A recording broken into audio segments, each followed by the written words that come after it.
Hey, it's Norm from Tested. I'm here at Star Wars Celebration. Now, it's no surprise that we'd find a Rancor here, but this one is life-size and it's gorgeous. Matt Paisley, this is your Roxy the Rancor. This is Roxy the Rancor, that's right. Yep, this is her. Tell me about the process of building this, and I know you guys made this for Celebration, the last one, number 6, yep, but it's gorgeous, it's massively sculpted. What is this made out of?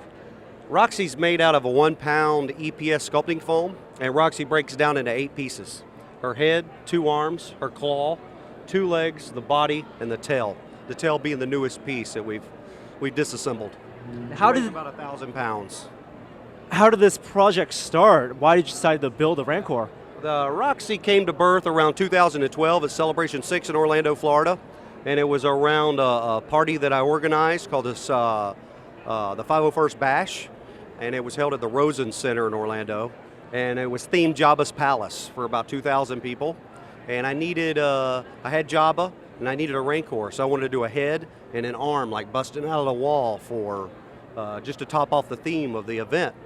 And I come across a company in Jacksonville called Pizzazz Scenic, and they're scenic sculptors that does stuff for Disney, Universal Studios, and so forth, and met with a man by the name of Rick Bowler. We ended up talking for about 3 hours, and Rick said, well, why don't you let me sculpt a full-scale Rancor?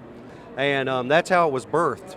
And then once I started talking to Lucasfilm about our plans for the Rancor at the party, they asked, well, bring it on the floor. And I couldn't resist, to bring it out to the fans.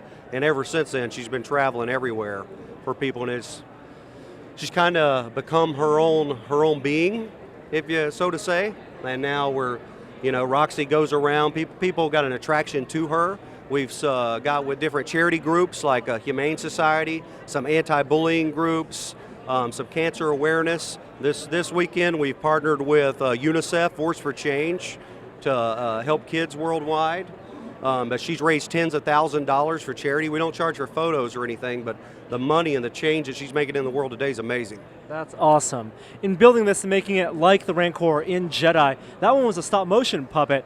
How did you scale that up? What type of reference did you use? We used some photos that we received from the corporate offices. Our main reference piece is the Gentle Giant statue, because we had something to hold on to look around versus all the pictures that we had, any kind of figures, and the amount of information that we've learned on Rancors just blows your mind. You said it's foam on the outside. There's obviously a lot of other materials here. What's the frame on the inside? Is there a frame? The frame on the inside is like different types of wood blocks where she assembles like a model.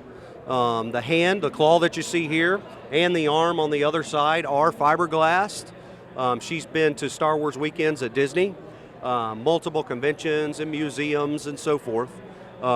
We had some damages at different events that forced us to do the fiberglassing, but we don't like to do the fiberglassing so much because of the weight and just the cost in general, because keeping her updated or repairs and packaging, it costs a fortune. It's really expensive, but it's for the passion for the fans and for Star Wars. And people are taking photos here. We get props. What I really love is that glimmer in her eye. Her eyes are so perfect. Yeah. Can you talk about the process of making that eye? Yeah, the eyes, what Rick did is he made the eyes out of a surveillance lens, and if you look closely at the eyes, it's got like a silver leaf on the inside with a pupil in different colors, and the eyes are absolutely amazing. I mean, the eyes are like the windows to her soul.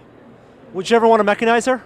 Excuse me? Would you ever want to animatronic her, mechanize her? Mechanize her, we've actually discussed it. Yeah. So we're talking about, we've got all kinds of ideas, and we just want to expand on Roxy. The latest is tomorrow. There's a big surprise, a big reveal. All we can say is that her attitude's probably going to change. So it's a big thing when the doors open in the morning. People are going to see another new thing. That's all we can say at this time. But you talked about mechanizing. We talked about having the eyes blink or having them actually move by remote control. We can do anything, but it costs money to do so. I'd love to remote control and have her walk in. That would be something to see. Yeah, have her walk up on the truck. Wow, well, we'll come back tomorrow and check out what you've changed with Roxy, how she evolves. Thank you so much, Matt, for showing off Roxy, and we'll hopefully see her at future Star Wars events. Yeah. And see it. Thank you. Thank you. Especially so close to feeding time. Kind of smells. Take this instead.